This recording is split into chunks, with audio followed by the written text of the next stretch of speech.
Laisse-moi te dire une chose. Ne te laisse pas freiner par l'absence d'un produit fini. Ce n'est pas parce que tu n'as pas encore quelque chose de concret entre les mains que tu ne peux pas vendre ta vision. Si tu as une confiance absolue en ton projet et en ta capacité de le réaliser, tu peux convaincre des clients de te suivre même sans prototype.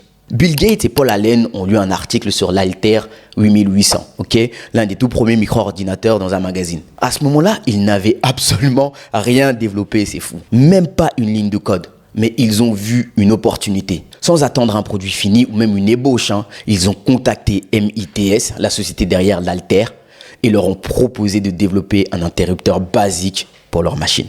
Et c'est là que l'audace entre en jeu. Gates et Allen n'avaient même pas de prototype à ce moment-là, quand ils ont fait leurs offres. Mais ils avaient une confiance totale en leur capacité à livrer. Résultat, MITS a accepté de les recevoir. Ils ont bossé nuit et jour et quelques semaines plus tard, ils étaient prêts. Le jour de la présentation, leur produit fonctionnait parfaitement et c'est génial. Et ils ont impressionné les dirigeants d'MITS. Ce moment a marqué le premier grand succès de Microsoft et tout a décollé à partir de là. Pourquoi est-ce que c'est puissant ? Gates et Allen n'ont pas attendu d'avoir un produit fini. Ils ont vendu l'idée de la promesse de ce qu'ils allaient créer. Parfois, ce dont tu as besoin pour convaincre, c'est juste de montrer que tu sais où tu veux aller et que tu peux y arriver. Et ça, beaucoup de personnes ont du mal à le concevoir. La deuxième des choses, c'est la confiance totale en soi. Ces deux personnes-là, ces deux jeunes à l'époque, ont contacté une grande société, MITS quand même, sans avoir écrit une ligne de code. Mais ils avaient une confiance solide en leur capacité à livrer.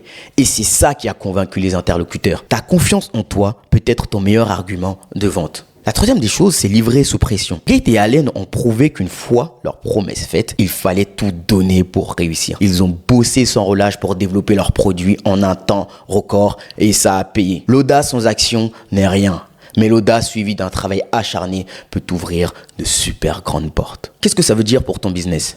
Ne te bloque pas parce que tu n'as pas encore un produit parfait ou même un prototype. Si tu crois en ton projet, vends ta vision. Convainc tes premiers clients que tu as ce qu'il faut pour leur livrer et ensuite fais le nécessaire pour tenir ta promesse. Je répète, fais le nécessaire pour tenir ta promesse. L'audace et la confiance, c'est ce qui te permet d'aller plus loin, même sans avoir tout en main dès le départ. Maintenant, je vais te partager 3 tips sur comment vendre une vision sans prototype. Sois sûr de ta capacité à livrer déjà. Super important.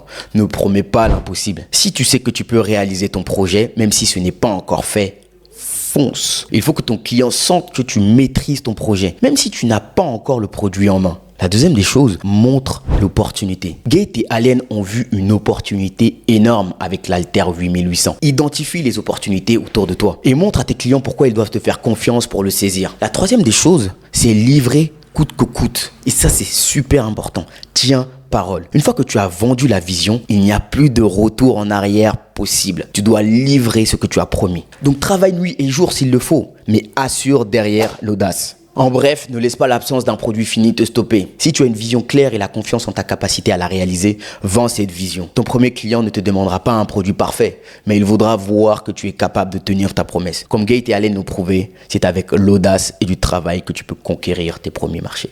La morale de l'histoire, pas de fake it until you make it, mais plutôt say it and just fucking do it. Tu n'as pas besoin de tout avoir en main pour convaincre au début, mais il faut que tu sois prêt à tout donner pour que ta vision devienne une réalité.